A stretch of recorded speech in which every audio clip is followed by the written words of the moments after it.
And welcome to another episode of Patriots 4th and 2. I am your host, as always, Derek Havens. Joining me, as always, is Mr. Steve Balsherry.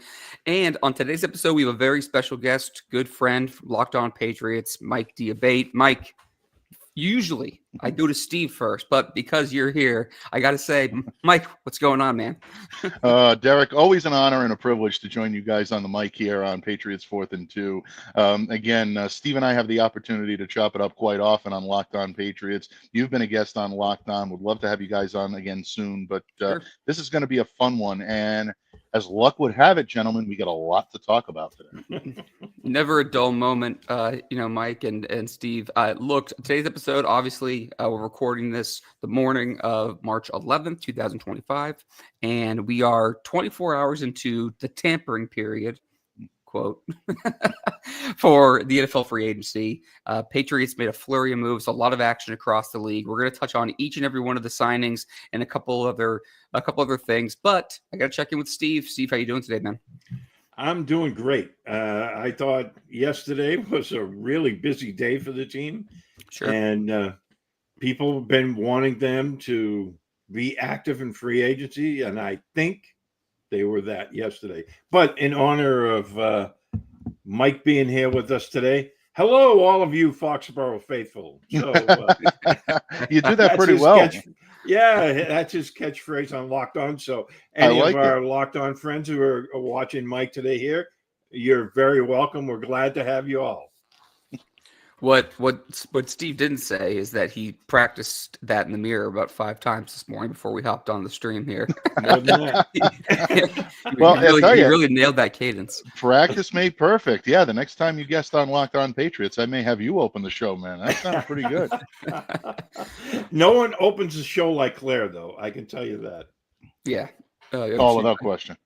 Claire's one of a kind. She had a great episode with Andy for her 400th show, so shout out to her for that. And they were a fun duo together on that episode of the Claire Perspective podcast. But anyways, guys, let's jump right into it.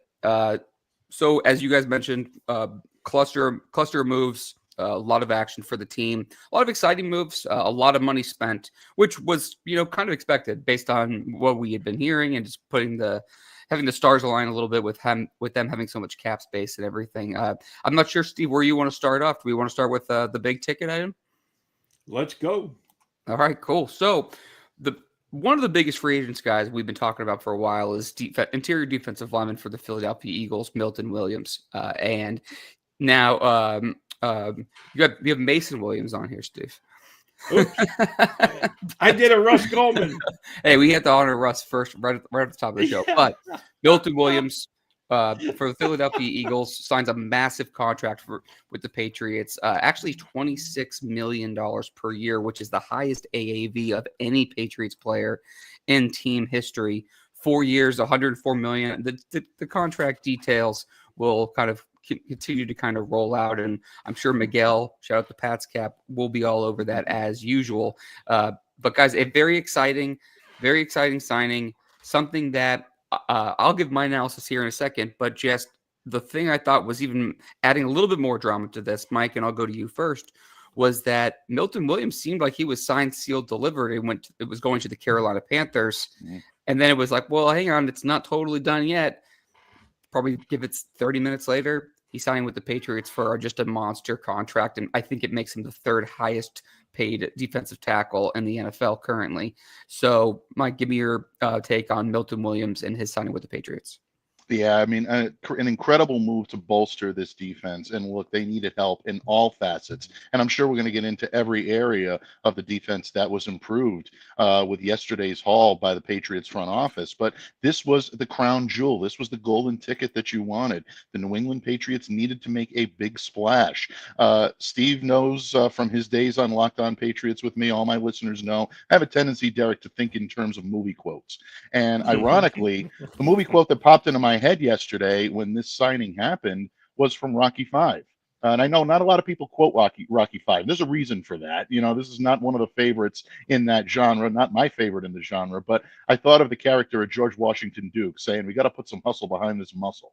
Well, the Patriots did that yesterday in getting Milton Williams. Look, they knew that he was basically signed, sealed, and delivered to the Carolina Panthers. They upped their price. they wouldn't be denied. They went back to the table, said, look, before you sign this deal, this is what we're willing to do. This is the level we're willing to take it to bring you into New England. And that's exactly what they did, and they got the job done. So kudos to them. I mean, this is a kid that is on the upswing. He continues to grow. He's a young kid.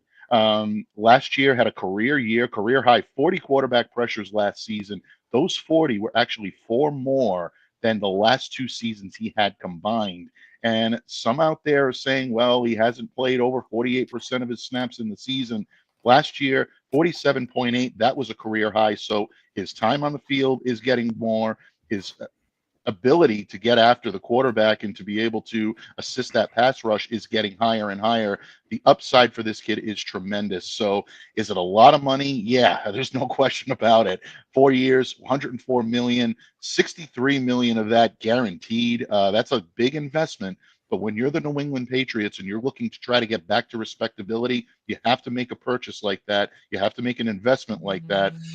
I give them all. So sorry. I thought you were pulling an Ian Rappaport and just taking some breaking news live on air. No, I apologize, Mike.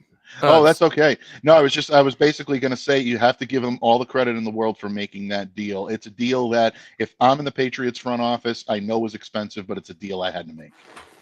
Yeah, absolutely. I do wonder. So 2 things.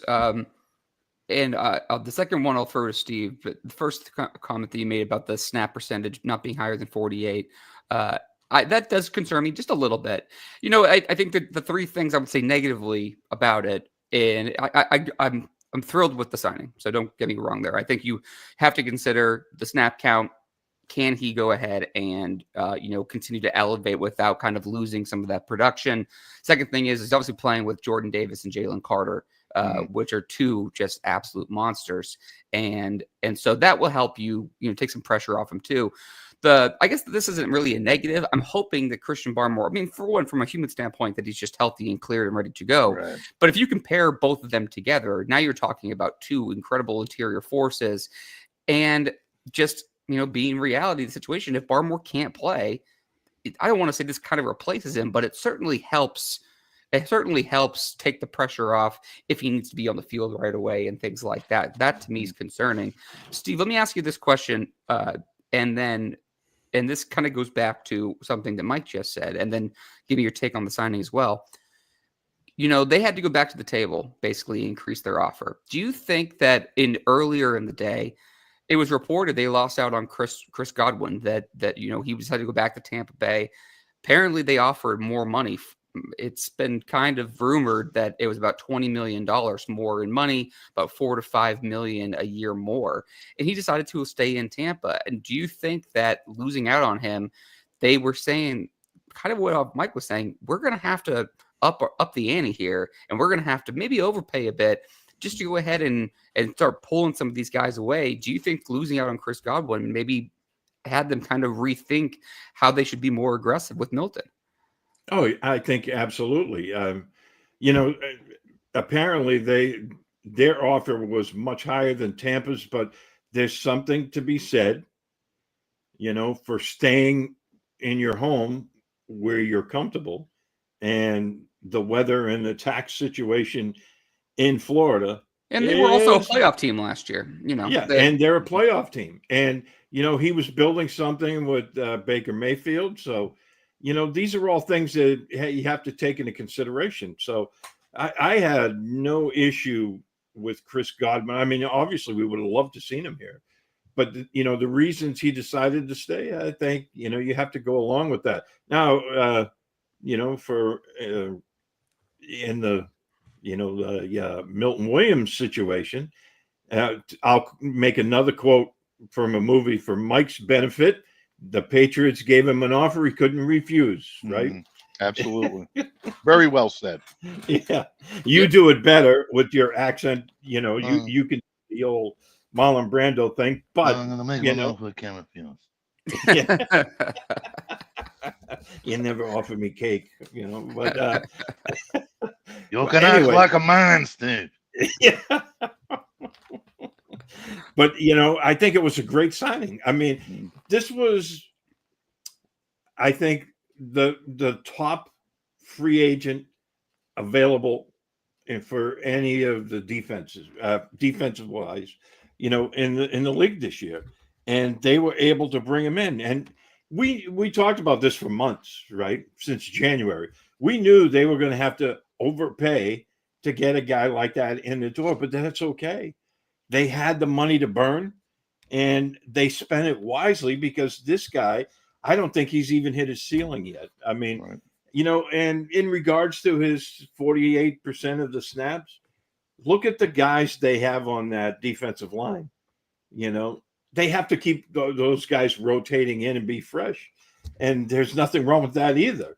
I mean, the guys that they had in Philly, I mean, that defensive line was incredible. So, yeah, I mean, do you want one guy playing 90% of the snaps when you have the other two guys there? Of course not. So it kind of all makes sense. I'm not worried about it because you saw, I mean, even into the third and fourth quarter of the Super Bowl, his motor was still running hot, Yeah, and he was really gaining steam throughout the year. Yeah, all year long. And he's been kind of a pain in the butt to everyone. It's not like last year was the first year he was ever any good. I mean, he just put it all together last year, and he kept building on it, and that's why I think he's going to be just fine. There's a lot of good signings that the Patriots made, and we're going to get through them. But this was obviously kind of that home run swing and kind of the splash that they were going to be aggressive, and something that's been consistent between specifically Vrabel on multiple occasions and Elliott Wolf as well. They want to be a tough, smart, physical football team, and they want to build through the trenches. And that I think that's going to be the priority of everything. But I don't know where you guys want to go next. Obviously, this was the biggest one. Do we want to go? You want to go Carlton Davis? Let's go Carlton Davis, Steve. All right, because they're all good. Yeah. So Carlton Davis, another big contract, comes over from the Lions, formerly with the Bucs as well. This is a player that Mike, I don't know. Steve and I had actually talked about this. I thought I kind of pegged him. DJ Reed was kind of on my radar too, but Davis to me specifically had kind of been on my radar because this is going to be a very hard comparison to make without sounding ridiculous.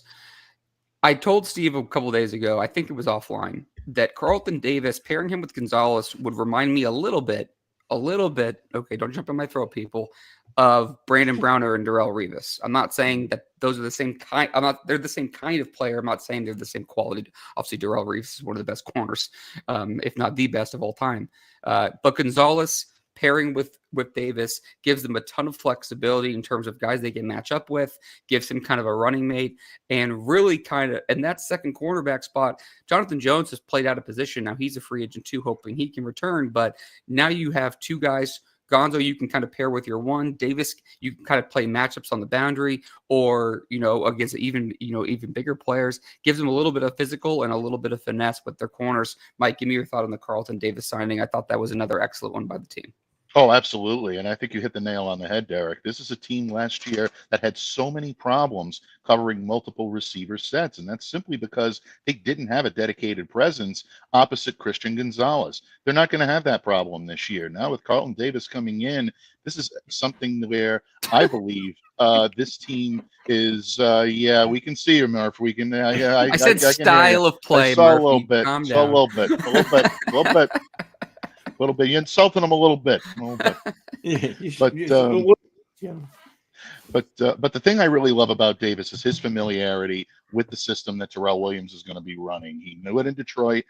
He's aggressive. He's going to be someone now that's going to come in and know that right off the bat. And he's going to be excellent in the Patriots man coverage schemes. This is a guy that led the league or was close to the leaders in the league when it came to man coverage snaps in the league last year. Now that he's going to be aligning as the solid number 2 to Christian Gonzalez, that's going to allow him to increase the totals that we saw last year. It was an injury-shortened season for him, but what we saw in the limited sample size, 11 pass deflections, 2 interceptions. This kid can do it all, and he really is a solid complement to what Christian brings you. Patriots right now went from a liability at the other corner position to maybe one of the better tandems in the league that Yeah. exists out there. I really think this was a great signing. This may be equally as important to the secondary as Milton Williams was to that front seven, and adding that type of talent. Yeah, I totally agree. Steve, what's your take on it? Yeah, I was very happy with this signing. Again, you and I talked about this early in the process, and then I kind of lost track of him because I figured Detroit would figure out a way to keep him there.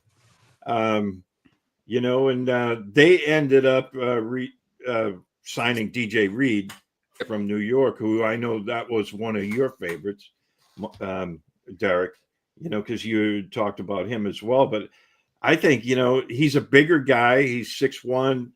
I think he's 205, 206. He's physical. And you put the two of them out there together, that's a great tandem. And then they still have some of these younger guys that can step in and play as well when they Yeah, I mean, Alex Austin came on pretty strong towards the end of the season last year. Marcus Jones, I think in an ideal situation, Marcus Jones is down the depth chart a little bit, but we know what he can do on special teams, and I'm hoping that they still incorporate him a little bit on offense, because it's just great to see him with the ball in his hands. But I think if you can bring back Jonathan Jones, maybe even add one more corner, I think your room there. This is one of those signings, kind of towards Mike's point. He kind of knocks everybody down a peg, so kind of re-slots the depth chart a little bit. So now, in terms of, to use Mike's word, a liability at that second cornerback position, we know where Gonzalez is. We know you can rank him where you want, but he's one of the better cornerbacks in the league. I don't know. I wouldn't say he's like top 5, but I think somewhere between like 6 and 15. I would rank him closer to the top 10, but I'm not gonna trip over semantics here. But he's a good corner. Davis is a very good number 2 corner, and then it kind of drops the depth chart down. Anyone have anything else to add on Carlton Davis? No, I think it's a really good signing. They paid him good money to come here again, but again, they had the money to burn, and you have so many holes on your roster. This was obviously another play on building up the defense to where it should have been a year ago. Unfortunately, it wasn't. And, we could talk about that forever. But, now you look at, they needed a defensive lineman, especially, with the blood clots of Christian Barmore. So they filled that with the top free agent defensively in the league. And now you have another corner. So that fills another gap that your team has. And this guy's proven he's a Super Bowl winner, down in Tampa. I love the move. Yeah, no, I'm right with you. I guess next, are we going to talk about, do you want to talk about Harold Landry too? Or yeah, so let's do that, because I will talk about Roberts Blaine. We might as well stick all defense first. Apparently that's how we're going to do it, but it was a big day for the defense. And again, at all 3 levels. So I guess we get into Harold Landry. Obviously, this happened prior to free agency really starting. And we'll keep the same format. Mike, I'll go to you first.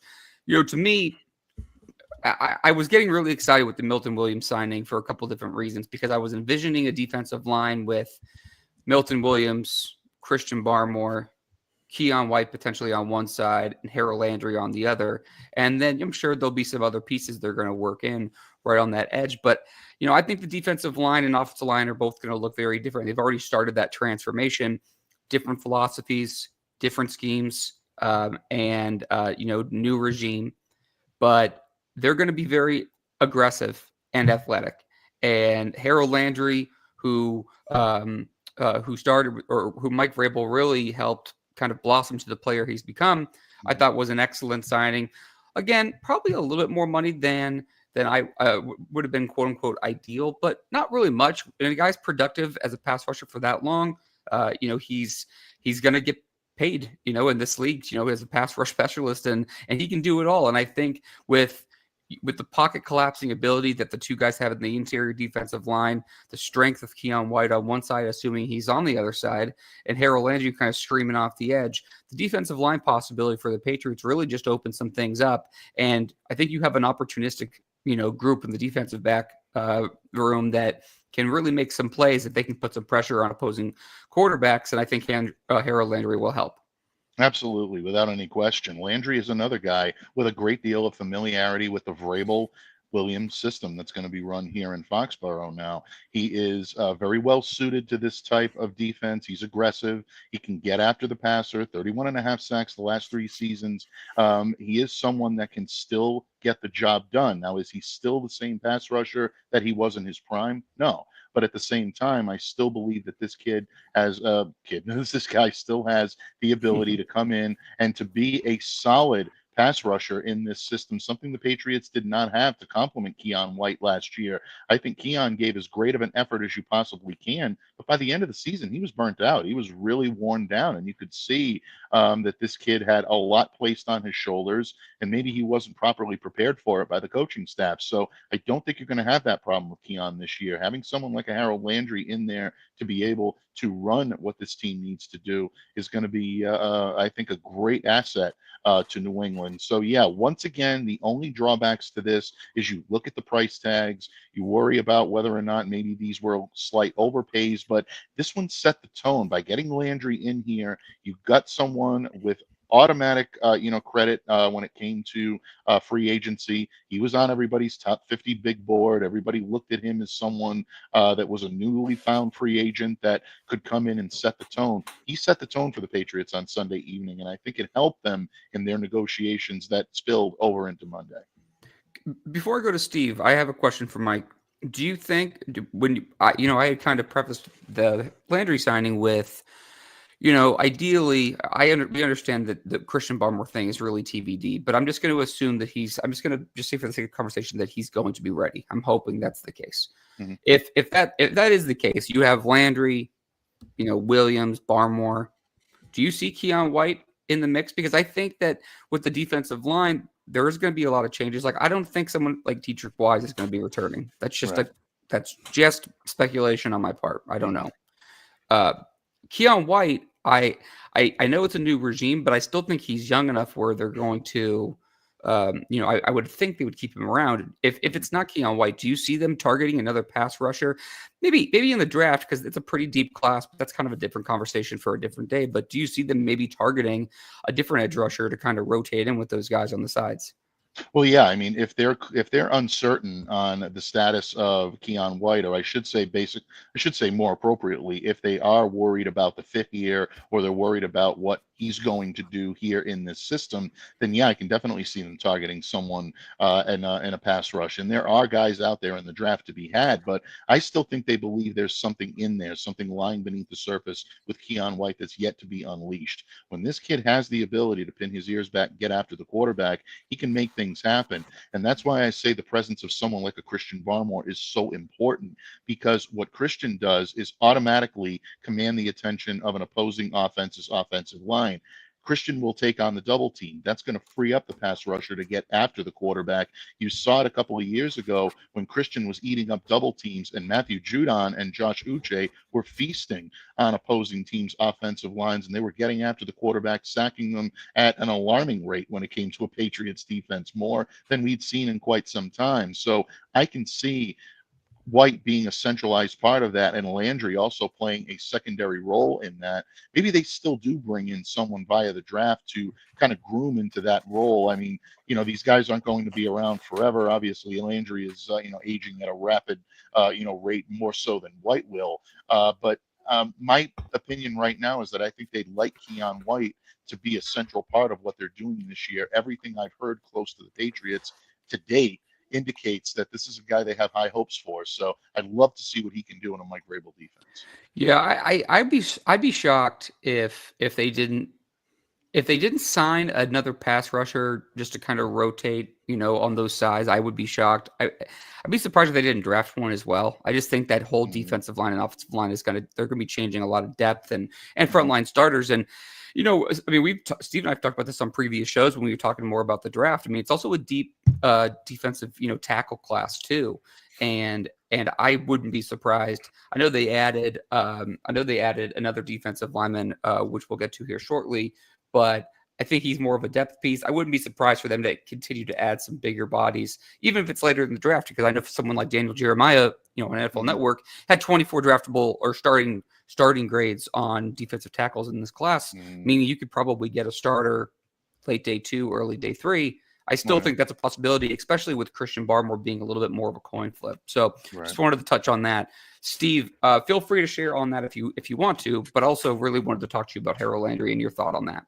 Yeah, and Harold Landry, like you said, I think he brings that veteran leadership. He knows the system that Vrabel and Williams are going to bring. So that's going to it's going to be like a very easy transition for him. And the other thing that Landry does, along with Anthony Jennings, he sets the edge, as Mr. Murphy says. And we both know that. We all know that, I should say. I like this signing because I think it fits what they want to do. Now, is he the best edge rusher out there? No, but he's very solid. I mean, he averages about 9-10 sacks a year.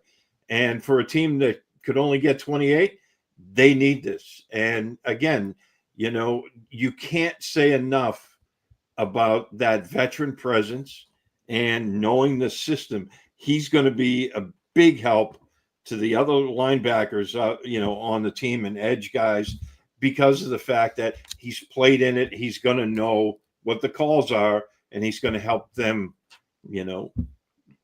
create as seamless a transition as it can be.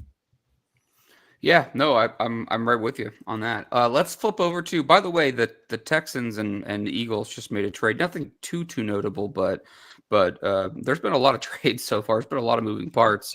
Eagles are sending C.J. Gardner-Johnson to the Texans in exchange for former first-round draft pick guard Kenyon Green in a small pick swap in the late round. But there's been a lot of moving pieces around the league early on in this league year. Just thought I would mention that.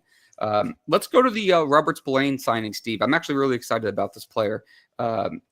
So Patriots signed him from Las Vegas. Another connection to another coach, as the theme is with a lot of these signings, or the majority of them. Spillane's a guy that a lot of people are raving about. It's funny. It's an interesting. I thought was interesting about this, and kind of as I was thinking about it last night, and all the signings they made, guys. You have two defensive linemen, Barmore and Milton Williams, who I would say are really, ferocious, pass rushers, but haven't really done a great job against the run. Well, there's only been 4 players, that have had over 300 tackles in the last couple of years, and 2 years. Sorry, I'm tripping all over this one. And one of those guys is Robert Spillane, and he's a tackling machine, excellent against the run. I thought it was so apparent how much the Patriots missed Juwan Bentley. Now, I don't know if they're going to be keeping both guys. Obviously Spillane's here. I'm assuming Bentley's coming back. But even if you guys have your defensive linemen that are very penetrating, getting vertical, pushing the quarterback, even if they you basically have your safeguards there as your linebackers that are both thumpers in the middle of the field. Spillane, there's a lot of talk, speaking of the draft and some of these other things. Spillane had a sub 2 on the RAS score coming out of the draft, which led for him to be undrafted. I think it was a 1.96. And I know relative athletic score has been, big talking points in the last couple of years, specifically when it talk about, evaluating prospects coming out. That kind of goes to show you that it's not a perfect science, obviously. And just because he might not be super athletic, he still brings a lot of value. Brian Hoyer raved about him on Twitter. Taylor Lewan and Will Compton, who do a podcast together, former Titans, basically, talked about, how much people are going to love this guy, how he's kind of Vrabel's guy. And again, I go back to the physical, tough, smart player and the kind of mentality that Vrabel wants his guys to have. I think Robert Spillane is going to be one of those guys that's going to be just a Mike Vrabel's alley of how he wants to establish his football team's culture on the field and in the locker room. Mike, give me your thought on the Robert Spillane signing. Yeah, I kind of spoke about this last night. Same thing that you were saying, Derek, on Locked On Patriots, in stating that a lot of people are comparing him to Mike Vrabel. Now, that doesn't mean that he's the player that Vrabel was, because I mean, Mike did amazing things here in New England. He's a Patriots Hall of Famer for a reason. But at the same time, that knowledge that he brings to the table, that knowledge of the inner workings of how things go on a football field when everything's clicking, and knowing where to be, knowing how his teammates need to react, that's a big part of him being here. All the information that I've received from either colleagues of mine that cover the Raiders or Raiders fans have said that this kid was the heart and soul of the Raiders defense. They were really upset to see him go. They really wanted him back. That's the type of player that you covet. And I really believe that this is the type of player that Mike Vrabel was coveting. I think that's why he was the first domino to fall on Monday. Someone that he knew could come in here and be not just someone that gives you sideline to sideline speed, and someone who can play alongside Juwan Bentley, who I do believe pairs very nicely. That's why I believe Bentley will be back next year or this season. And I think that could really form a nice little tandem in the middle part of that linebacking core. But you're gaining someone with a tremendous football IQ, and you're also gaining someone with a never-ending work ethic.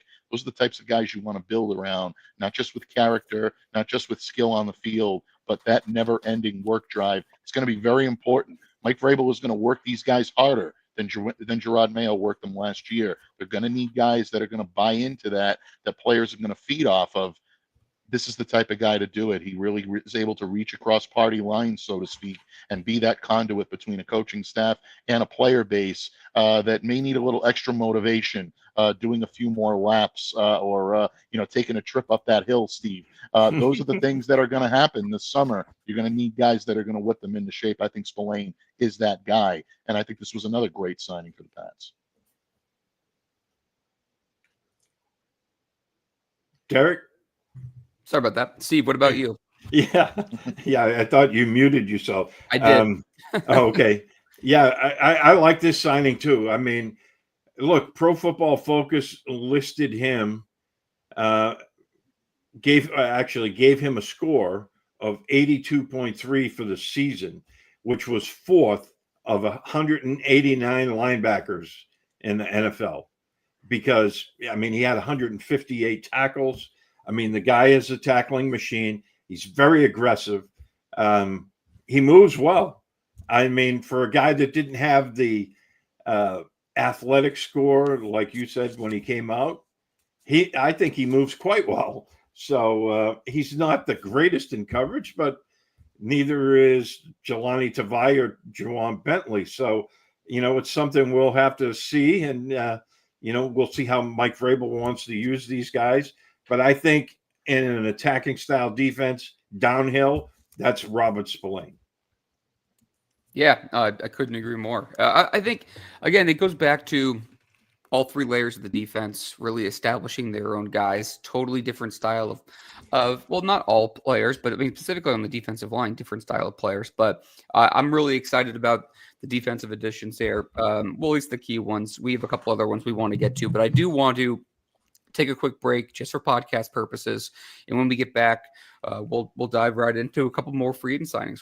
Be right back after this.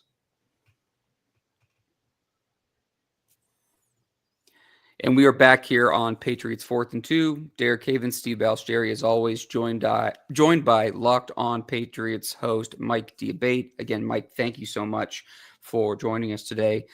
We've just kind of cranking through all the Patriots free agent signings. I want to just take a quick second to please subscribe to us on our Patriots 4th and 2 YouTube channel, as well as Apple Podcasts. If you can share, leave us a review on Apple Podcasts or wherever you listen to podcasts. It keeps us high in those podcast rankings so other Patriots fans can find us. And Mike, I'm going to have you plug your show at the very end, and wherever else we'll absolutely do that for you because you put out some great content and we're excited to have you on today. Gentlemen, where do we want to go next? Steve, just list it out for me. Just pull one out. Are you on Go Tonga? Okay. I'm usually Mike. I don't know if you have a good pronunciation on this. I'm usually pretty good with pronunciation and names. I can't get the first name down for this one. It's gonna bother me because I want to. I don't know if it's Cyrus. I don't know if it's like a Cyrus or if it's like I don't know if you know, but I can't get it down. From what I'm hearing, and correct me if I'm wrong, folks, please feel free to let me know. I believe it's Kyrus.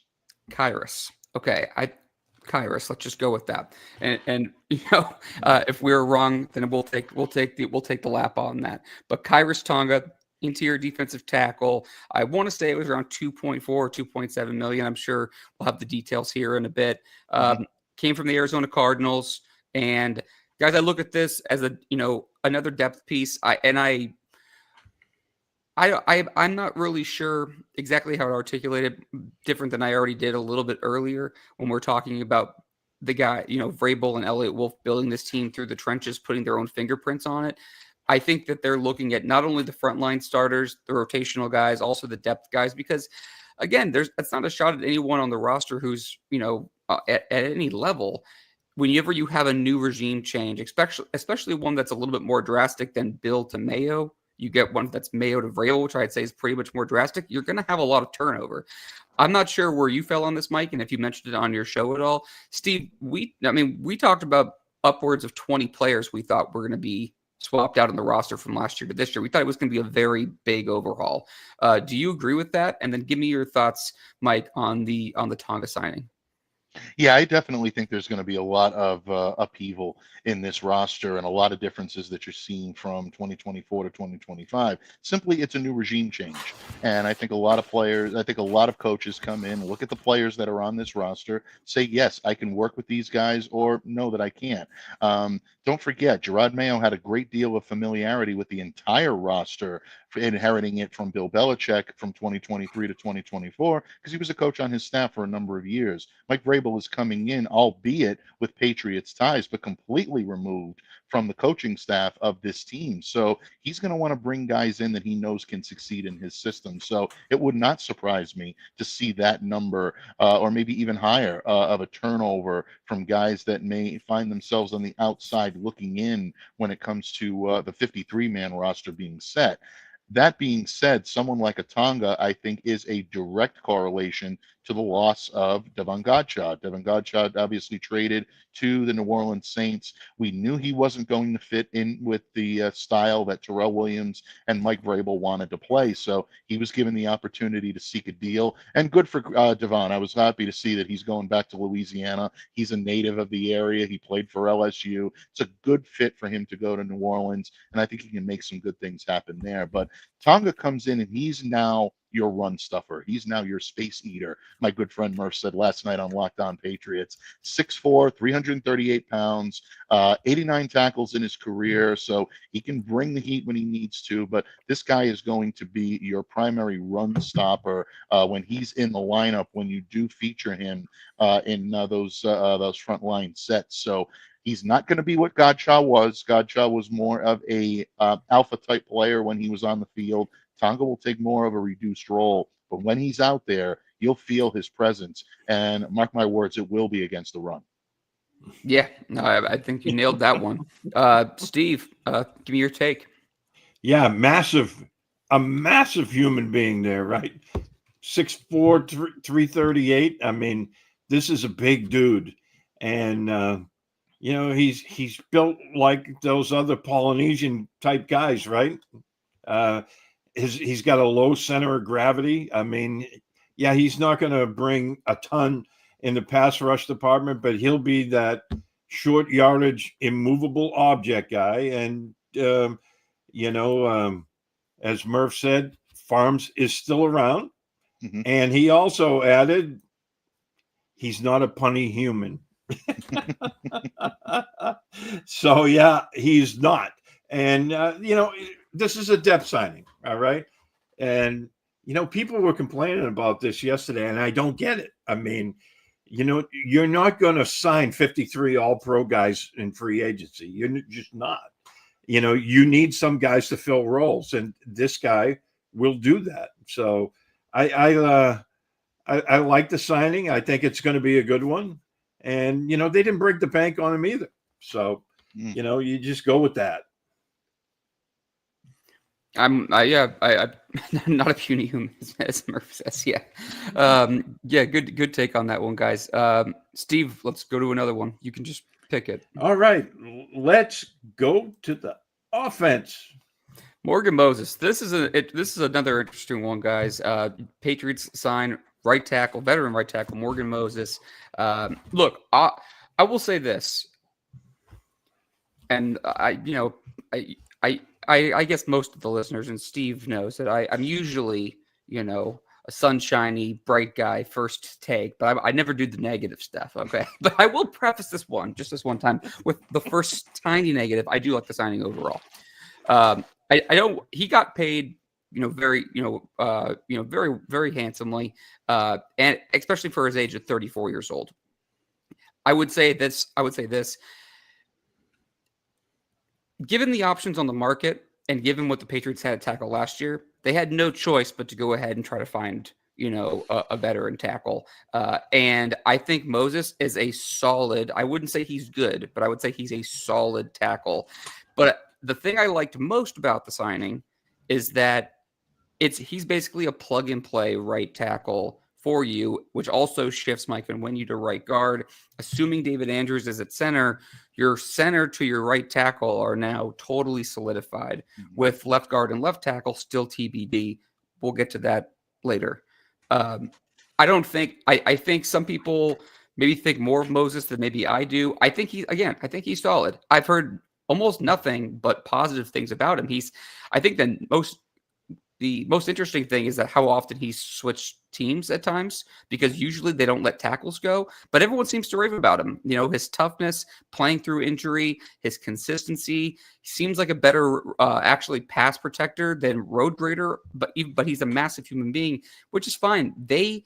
And I'm not going to pick on Jacobs too much, but DeMondre Jacobs at the right tackle position was flat out not an NFL player for the Patriots last year. It was consistent pressure off the right tackle, and that's really not even on Jacobs. They was just the best of what they qualified as the bunch. What I like about the signing as well is that you go from basically not a quality, not a starting tackle, to now a solid starting tackle. It solidifies that side and helps take some pressure off Drake May, so he can go ahead and not be scrambling for his life, back there. Also, I still like Caden Wallace, the right tackle prospect entering his second year from Penn State.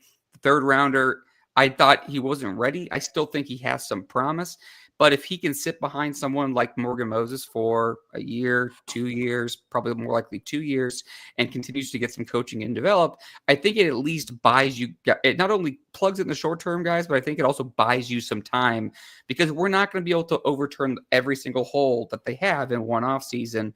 Morgan Moses, I think, at least solidifies the side, even though I thought he was paid, extremely well. But again, tackles are gonna make money. I just thought it was interesting that he continues to keep moving teams, but everyone seems to only say good things about him.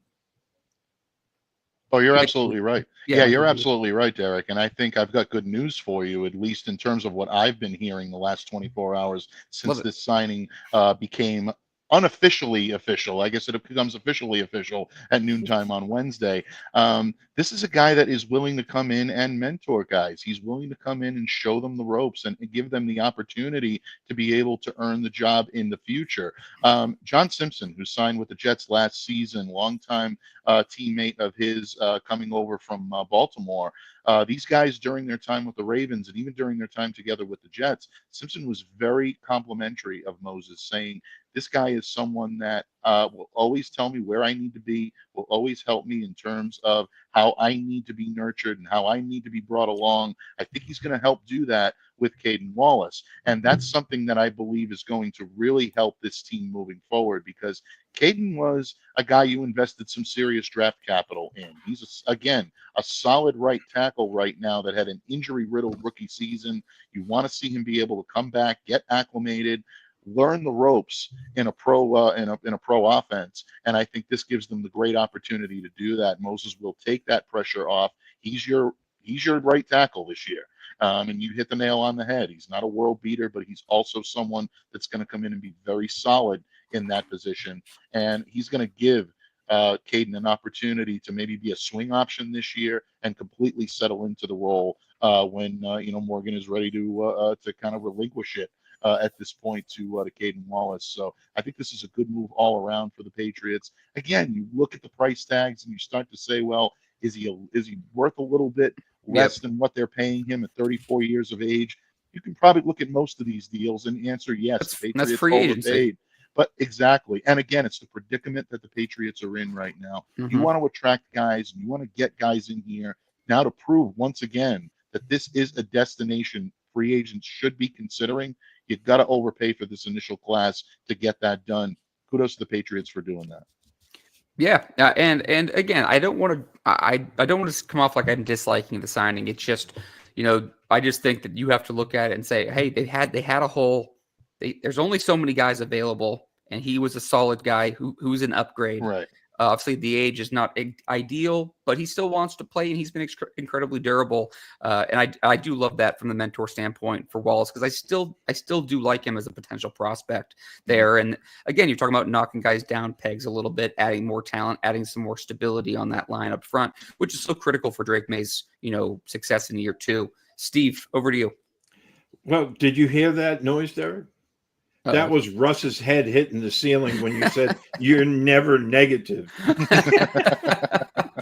Because somewhere right now, Russ's head just exploded when you said I like that. to consider myself more of a realist, but I don't know. And I know right now he's pulling his hair when you said that. So he's gonna have to really search for it. Yeah. Yeah. Morgan Moses, I mean, you talk about consistency. 11 years in the NFL. He's played in 166 games, started 158.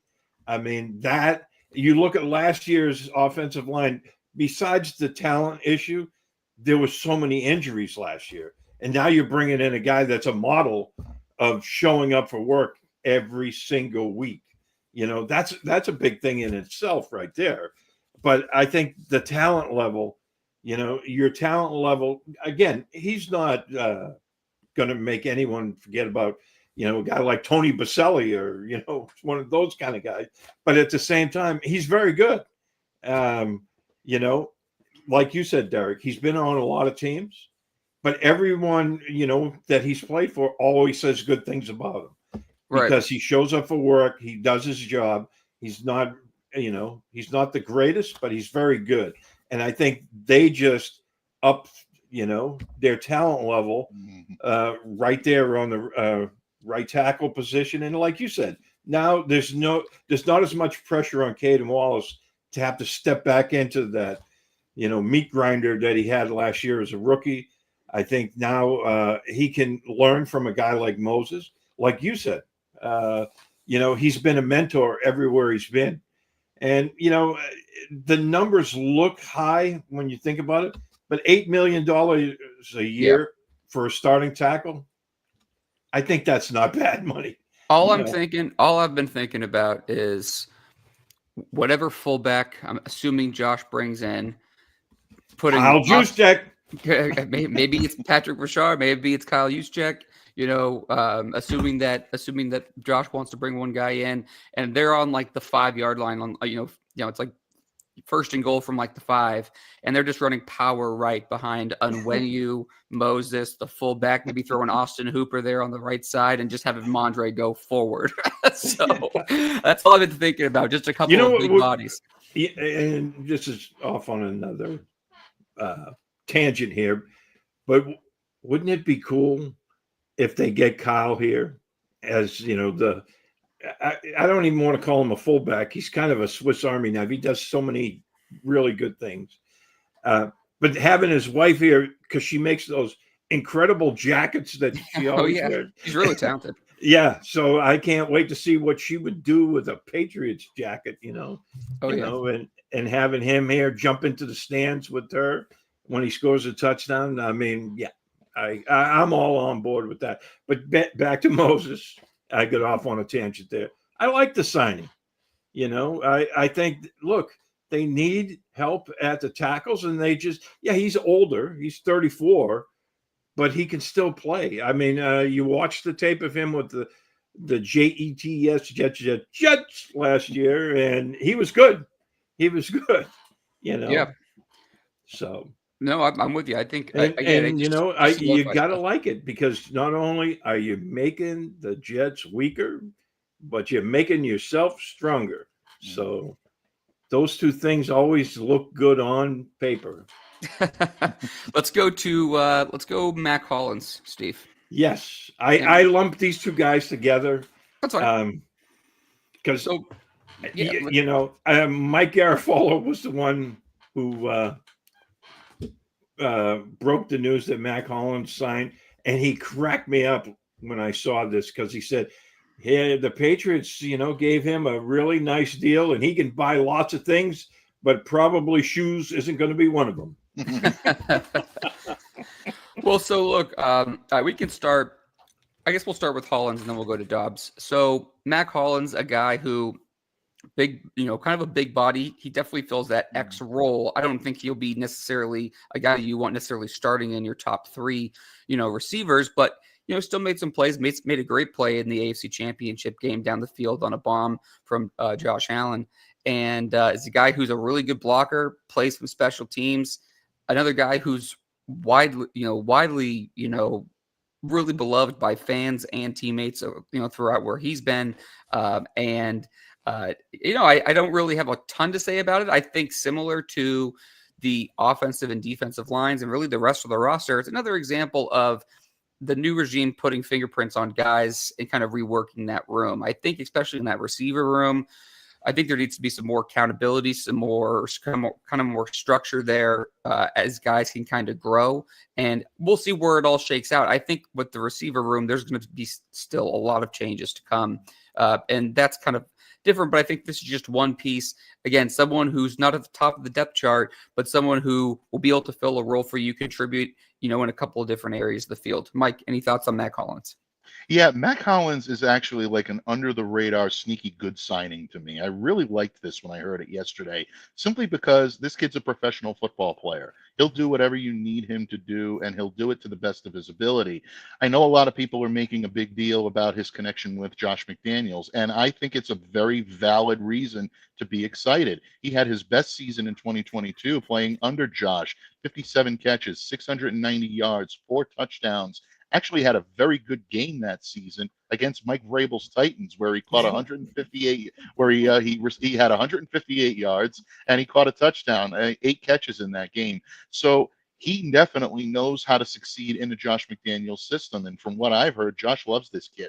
And the reason he loves this kid is, once again, it comes back to things that I was told yesterday by a couple of friends of mine who cover the Buffalo Bills, who said Patriots just got themselves a good one, a solid player that's going to come into camp, and he's going to push a lot of the young guys on this roster to be better each and every time they hit the field. Murph talked about this last night on Locked On Patriots as well. There are a lot of young guys in that locker room right now in the New England Patriots, in the wide receiver room, that haven't properly been pushed, that haven't properly been shown the ropes of what it takes to succeed in a pro level offense. Mac Hollins is going to do that. He's going to challenge them to be better each and every game. He's going to be the guy that's going to say, hey, you know what? You're not going to give the effort. I'm going to take your roster spot. And believe me when I tell you, with the support he's got with Josh McDaniels now around him, yeah, that's a very valid reason for these guys to want to up their game, because they know that Mac is going to be getting a second, third, and fourth look as a significant option for this team. You're absolutely right, Derek. He's not going to be a number one. That's not why he's being brought in. I think his contributions may be even greater on special teams than they are on the offense. But when he's in the lineup and he's ready to go out there and act as a pass catcher, he'll impact the game, whether it's a blocker or whether it's as someone that can make a big play down the field. This one can be a very sneaky good signing for New England. Keep your eye on Mac Hollins this year, folks. Yeah, no, I think that initially I wasn't as crazy about it as you were. The more I kind of slept on it a little bit and looked at the depth chart, and again, I still think there's a lot. I think there's a lot of moving parts there, and that will come. But I do think that he brings a lot to the table, like you said, in terms of at least a depth guide. I think the McDaniels aspect or piece of that is significantly important. Josh Dobbs also signed as a quarterback, 2-year deal. And I think that there's been go ahead. What's up, Steve? Oh, I wanted to talk about Mac Hollins before we moved on. Oh, I thought you did. I'm sorry. Oh, go ahead. No, I just mentioned it, about his signing, but I agree with what you guys are saying. He's a big guy. He's 6'4", And Mike said, he's a sneaky good signing. He's also a sneaky good route runner. Mm. You look at some of the tape point. last year with Buffalo, especially in that AFC Championship game. I mean, he made some really good catches in both games against Kansas City, I should say. He's not the fastest guy, but at the same time, he's got that big wingspan, and he's not afraid to use his body to catch the football. I think he's going to have a pretty good season production-wise, working with Drake May, working with Josh. I mean, he's not, like you said, Derek, he's not going to be an every down kind of guy, but he's going to make his presence felt out there. And I like the fact that he's kind of his own kind of guy, doesn't like shoes. He dresses kind of weird going into the stadium all the time. Fans are going to love this guy. Yeah, I they have guarantee everywhere. you. Yeah, I guarantee you the fans are going to fall in love with this guy in training camp. Yeah, just cult because following for sure. Yeah, Yeah, just because of that type of personality he's got. But I think they're going to really like him because he's going to. I'm not saying he's going to be a 70 catch guy, but I think they'll get 45 to 50 catches out of this guy this year. And that's what they need. They need a big guy, and like you said, Derek, he's going to push those younger guys because his work ethic is very, very good. And he's a special teams guy. He can, contribute in the passing game, in the running game. I think he's going to do quite well for himself. Yeah, and I think that I wouldn't be surprised to see another veteran. 5 touchdowns last year too. Yeah, and another veteran. There you go. There you go, Murph. Yeah, he is a good red zone target, and I think again he's going to push some of those younger guys, like you guys said. I would be surprised to see another veteran receiver added. Again, I don't think there was enough stability from a veteran standpoint in that room last year. There were just, and I go back to the accountability, humility aspect. I do think that there's a lot of different factors there, but. We move on. Josh Dobbs signing as a backup quarterback for the New England Patriots, 2-year deal. There's a lot of different ways we can go in this, gentlemen. I'll just kind of rattle off the main two first. For one, I have no problem with the signing. Dobbs has kind of bounced around. This is a guy who will bring some veteran leadership to a very young quarterback room. And I know a lot of people are expecting Joe Milton to be traded for a pretty solid draft pick. I remain a skeptic on that. For one, I don't think you're going to get the return that you would want for him, or that's been rumored around, because you almost never see that for a guy who really played one game as a pro and was a late round draft pick the year before. But also, I just don't really see what you're going to get, to use Mike's term from earlier in the show. I don't see what you're going to get from a return on investment standpoint by trading Joe Milton.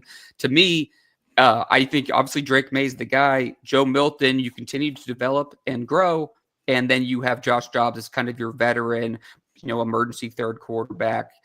Kind of bringing again a little bit more veteran presence to that room. Mike, give me your thoughts on the Josh Dobbs signing. Yeah, everything that you said, Derek, and then some. Again, I think this is a good signing for New England. Drake May is going to need a veteran presence behind him, someone who, I don't want to say plays in a similar style, but someone who can be a dual threat. He can win you games with his arm. He can win you games with his legs.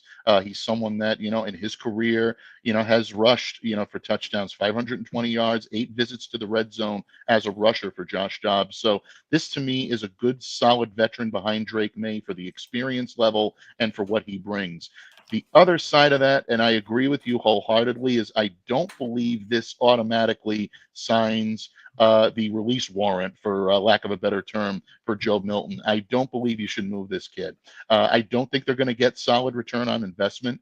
I happen to see some of the Patriots fans out there in the Twitterverse that believe that he's worth a first-round pick. If you've already had your breakfast, it's going to be tough digesting it after you hear that. I love Joe, but they're not going to fetch that for him. So in that regard, what you're looking at is as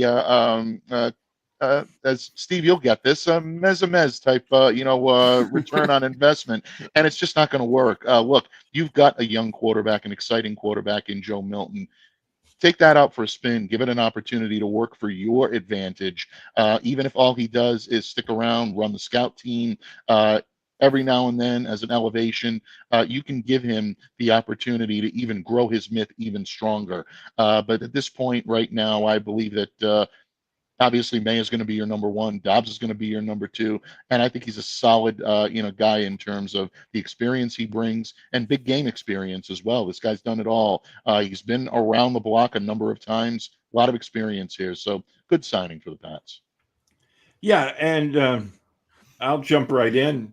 I think Milton's going to be your number two this year. I do. I mean, we'll see how it all plays out. They haven't stepped on the field this year yet, but I liked what I heard all last year. Um, when it came to how Milton was progressing in practice, which we weren't allowed to see because that was after the media was gone. Mhm. But they raved about the way he ran the scout teams and how he was learning on the job. I think that you never know what's going to happen from one play to the next. And why give up a guy that has a lot of potential in a guy like Joe Milton just to trade him away? I don't get that. I mean, if somebody comes in and blows you away with an offer, then you have to consider it. But other than that, if somebody doesn't come in and absolutely blow you away, why would you trade this guy? Because, what happens if Drake May gets banged up in a game? You want a guy that's going to step in and, be able to run the Patriots offense. And I think he showed that to a degree last year. We all know Buffalo had their JV team in, but it doesn't matter. He was out on the field and the moment wasn't too big for him and he looked good doing it. I would not trade this guy. And I don't think bringing Josh Dobbs in is any indication whatsoever. They wanted another veteran quarterback. I think they want a guy that's going to be a mentor to the two young guys because they're both second-year guys. And, he's the emergency guy. In case of emergency, break glass, bring in Dobbs. I was never a big fan of Dobbs when he was in college. And he's bounced around the league a little bit, but he has a lot of experience. And I think they need that. So I don't have any problem with this signing. I think it was a good one. They needed a veteran presence. And they got a guy that's not that old either. I mean, he's been around for a few years, but he's not an old guy like a Brian Hoyer type. So, right. Let me ask you guys this, and just to put a bow on this conversation, quick answer, and then we can figure out where we want to go. But what's the least amount you would take in return for a Joe Milton trade? You want to go first, Mike?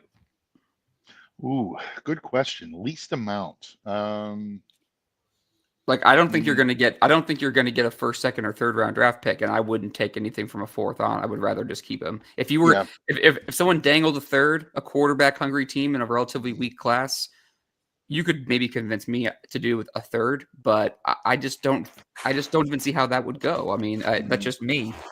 What do you guys think?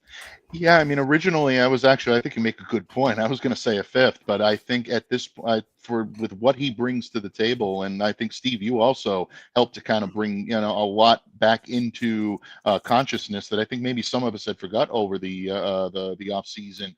Milton showed great improvement each and every week. Every time you talk to one of the coaches on that staff, they would consistently tell you about Milton's ability to adapt to a pro level, something that they believed he learned beyond his years, something that a lot of people didn't think he was capable of coming into a pro system. So, yeah, I mean, I would say at this point, a fourth would really kind of be pushing it. Maybe even a third would be the least that I would consider for someone like Milton, because quarterback hungry teams are always going to be willing to up the ante. And if you can catch someone that's willing to go that level, then I'll talk. But at this point, I'm going to change my thought on the fly. I'm going to say no lower than a third. Yeah, so I would just say before Steve answers too, this changes the conversation changes to me if you have Drake May and then you had an already relatively young established quarterback too, and then Joe Milton was like the guy you took in the 7th round last year who just kind of came out of nowhere, and all of a sudden you can trade him for a 4th round pick after 1 year of development. That's good business. That goes back to something that Elliott Wolf's father Ron started in Green Bay decades ago. Point. Okay. And so it's never bad to draft and develop quarterbacks. That's good business. But to me, this isn't the same situation now, because Milton is entering the 2nd year with Drake, came out of a Tennessee program with all the potential, all the physical talent. It was just about, can he harness the accuracy, the consistency, and things like that, which he was able to do in the one game he showcased last year. I just don't think it's going to be enough to get that ROI back on the 2nd year. Now, if he comes out in the preseason and he lights it up and maybe plays it a little bit during the year, and maybe next year you're talking about maybe getting a little bit more and you feel like you can make that move, then it's a different conversation. To me, I just think you're not going to get what you want back. And with only 1 year in the belt, I just think pulling the trigger right now would be premature. Steve? Mm-hmm. Yeah, and like I said, I don't want to see them trade him, right? I want to see them keep him. So to me, and I agree with you guys, they would get no higher than probably a 4th or a 5th right now. But I wouldn't accept anything under a 2nd, because I think he has the potential to be really good. And if they allow him to develop, like you said, Derek, they put him out in the preseason and he starts lighting it up, right? There's always going to be that team. You never know. In training camp, your quarterback might get hurt. First game of the year, somebody gets hurt, like what happened with Aaron Rodgers a couple of years ago. 4 plays into the season, he's out for the year. And now a team's going to be looking at, and they might be willing to give up a lot more. But at the same time, you're protecting yourself, because, anything can happen to Drake May too. Right. And you want to keep as many talented players around you. There's no, house on fire that they have to trade this guy. So I wouldn't. That's my take on it. Yeah, absolutely. Mike, how much time do you have left? Oh, I'm good for at least for another 20-25 minutes. Okay. About 11:30. Yeah.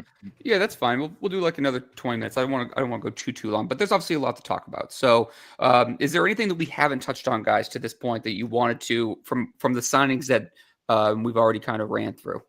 Well, I think it should be noted that I like the fact that they brought back Austin Hooper. Yep. He wasn't really a free agent. Well, he was, but he wasn't. The fact that he was on the roster last year and they decided to bring him back, I thought he played very well last year. And I think with better protection of Drake May this season, I think guys like him and Hunter Henry, they're going to be more productive next season, or this upcoming season. You know what I mean? So I like that signing to bring him back. And, now your tight ends are solidified for another year. And we still don't know what we got on Jaheim Bell. But, because Hooper and Henry were so solid last year, he didn't really get a shot at showing what he could do. Now, this is year 2. We should see a lot more of this preseason. Yeah, and more familiarity with Josh McDaniel's system too. And again, 2 solid veterans there. You have again, this is just another kind of example of retaining some solid veterans on a very young and growing offense. 2 veteran tight ends, 2 running backs that have been around for a while, bringing in a guy like Morgan Moses, and I still think that they're going to add another veteran offensive lineman or 2, and we'll get to that shortly. Guys like Matt Collins, we talk about guys with good work ethic, just kind of putting some good veteran, presences around that young offense and solidifying the defense, because this offense is going to be, they're building it together. You want to go ahead and have a mix of veteran versus, experience versus upside, and defensively, you're able to kind of have that same mix, which obviously had a lot less holes to fill than that. Any take, Mike, on Hunter?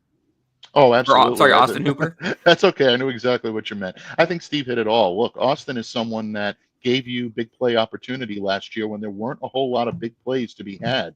When you needed a guy to come out there and be what you needed him to be. I'm back. I'm sorry to disappoint.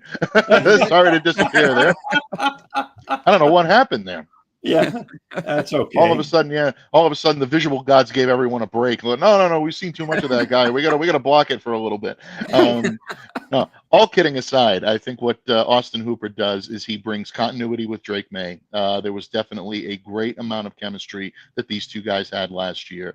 When Drake was in trouble, yes, he could always go to Hunter, but he could always go to Austin as well. And the tight end group, like Steve said, was one of the only productive groups on the offense last year. So you're bringing back someone that knows the system. You're bringing back someone that does have familiarity with Josh McDaniels. He played under Josh when they were in Las Vegas. So I think there is a great amount of familiarity to be had and a great amount of comfort that Drake May can take away, knowing that Hunter Henry and Austin Hooper are going to be in this lineup.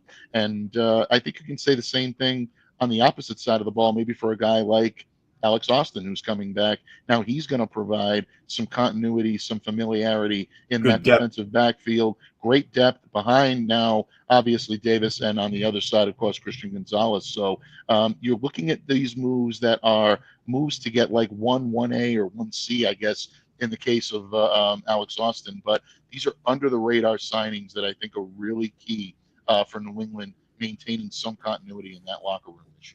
Hey, some good questions up here. Let's start with this one. Kicker situation. All right. Well, I don't know where you guys want to go with this one. I would be surprised if they didn't address it a little bit more. Maybe drafting somebody. Do you guys think they go draft veteran route? Mike, I'll go to you. Right now, I think they may look at the veteran route. I know Riley Patterson is a name out there that a lot of Patriots fans are hoping becomes available, and they're going to be able to look at that. I'm not sure what's going to happen with Sly. All the indications now are that he's probably going to move on, that the Patriots are not going to make an effort to re-sign him. I guess there are reasons for that. Joey had some moments last year where he looked pretty good, some moments where you looked and said, yeah, the Patriots need to make an upgrade here. We haven't heard about that blockbuster kicker coming out of the draft this year, so probably end up going a bit. I'm waiting on it, absolutely. But if there are, options available, yeah, you will. I absolutely right on that, Derek. You will see that. But right now, I can see them probably going the veteran route. But it looks like there will be a new kicker in New England this year. So we'll see what the market will bear when it comes to that. Steve, any thoughts on that, or do you want to just go to a different one? Well, I was just going to say that I know I think they mentioned yesterday that until the guys start rolling in for OTAs, they're sticking with John Parker Romo. He sounds like he should be an action figure. Another question for you guys from Chris over and across the pond in England. What's up, Chris? Should the Pats acquire a tight end to make Clear happy? I would say this. Obviously Hunter Henry and Austin Hooper are solid veterans that you kind of know what you have. To what Steve mentioned earlier, you really don't know what you have in Jaheim Bell, but everyone kind of knew that was going to be more of a projection, a little bit of a project, and we'll see. We really didn't get to see much at all last year. It's a very good and deep tight end class. Mm-hmm. I would be shocked for them not to draft if they didn't draft a tight end. I think it could happen as early as probably round 3, but I think around 3 or 4. That's what I'm kind of looking at those. Like 3, 4, 5, I'm kind of looking right around that tight end, defensive tackle, running back. I think that's kind of like the positions that I've circled, where I think depending on what they do in free agency, I think you'll see something more along the lines of something in the trenches or edge rusher in the first 2 rounds. But that's just my thought on that. Mike, what about you? Yeah, I'm absolutely with you. I think they may address it as early as the third as well. And look, the guy that I'm looking at right now, for obvious reasons, is Texas's Gunnar Helm. I think this kid is cut from the same cloth as a Hunter Henry. I think he's an impeccable route runner. He's someone that knows his assignment, knows the spots on the field. He reminds me a lot of Hunter when he was coming out of college and when he was first drafted. I was covering the Chargers at the time, so I watched Hunter kind of come up from inception, and that was the knock on him, the same knock that you're hearing on Gunnar. Not the most athletic guy in the world, but he'll be spot on and he'll be in the right spot at the right time whenever you need to play. I think this kid has the opportunity to do it. And also, I want to bring back the Gunner meme. I really do want to bring back that GIF file on Twitter and social media. I want to, every time this guy makes a play, I want a dark helmet to appear on my screen saying, "Who made that man a Gunner?" I do want to bring it back. So for selfish reasons, I like Gunner Helm. But no, all kidding aside, I think this kid would be a good fit in New England because he's really kind of following the same suit that you have right now with Hunter Henry and Austin Hooper, and that could give Drake May a tremendous amount of comfort and familiarity throughout his career. Yeah, and I like Gunnar Helm too. Steve and I were talking about Mason Taylor from Another LSU good as one. well. Absolutely. So there's again, those are kind of the guys we're going to be targets. I mean, you could talk about Taiwan or Loveland out of Michigan, but you're just not going to have an opportunity to likely draft either one of those guys. They should be long gone by 38. You're not taking them at 4, so likely. So anyway, Steve, what are your thoughts on the tight end situation as far as maybe either drafting one or maybe is there a veteran that you would like to peg? Yeah, I think drafting would be the way to go in this. And to Chris, I mean, we all exist to make Claire happy. Sure. So that's our, raison de vivre, I think is how they say it. But, we need to make Claire happy. And I'm a big fan of Mason Taylor. I mean, he's got the football genes. His father was Jason. I think he'd be a great one. And I think this class is chock full of tight ends. I mean, there's so many good ones, and I think any of the guys you pick through the 4th or 5th round are not going to be a wrong choice. I mean, I think they were all that good. So. Yeah, there's definitely some options. We have another question, or Ferguson's another. Yeah, I mean, we could go down the line. In fact, Steve and I are going to be doing starting our prospect preview either later this week or early next week. So we'll get into all the tight ends. But Ferguson, another guy who I would put on that put in that draft kind of mix there too. Guys, I don't want to go too much longer because we've been going for a while now, and I have like 1 or 2 more questions, and I can go first on this one if you guys don't know. As we look towards day 2 of the the next few days of the tampering period with free agency officially opening up tomorrow at noon.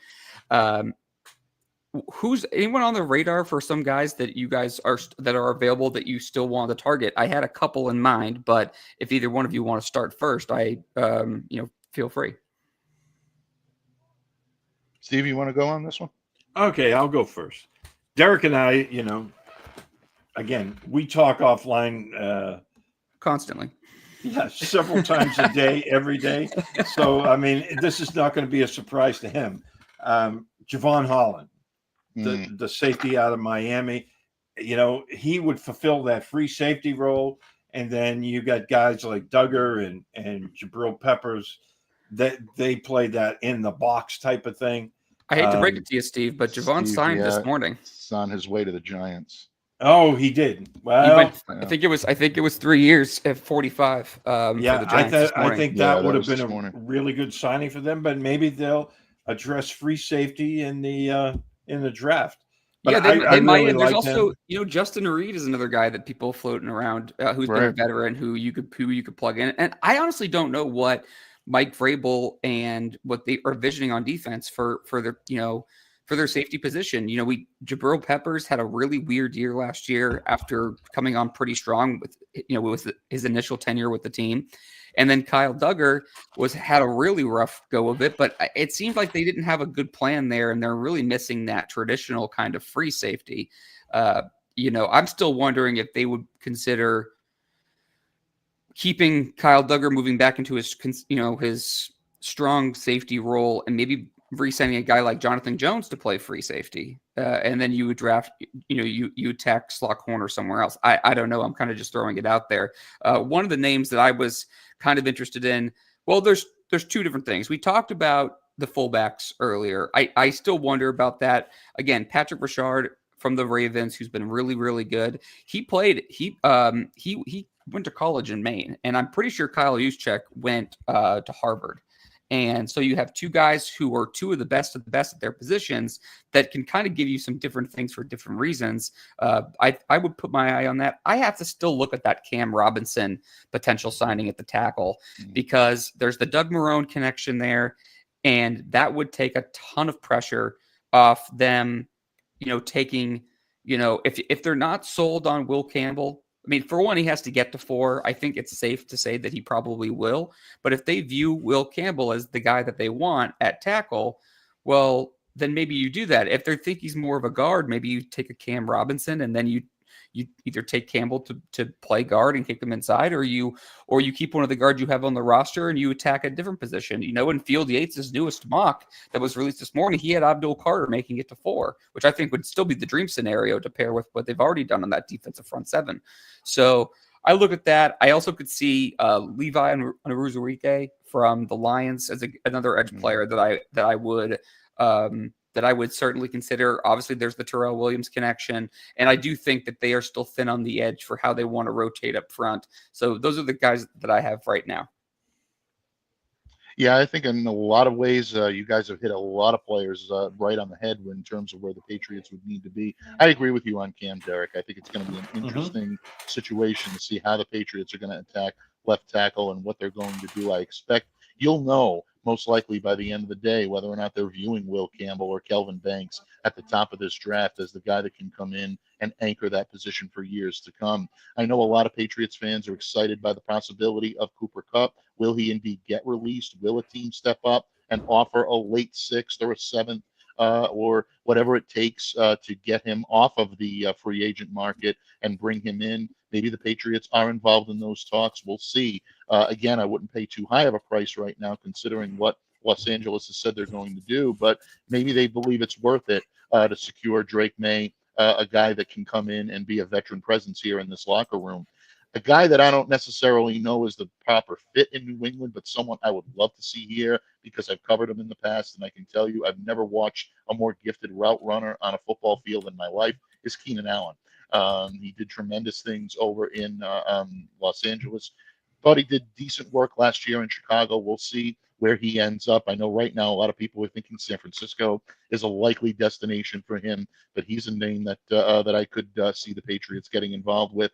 And a name that I don't think a lot of people are mentioning here in New England, but it's a need for this team.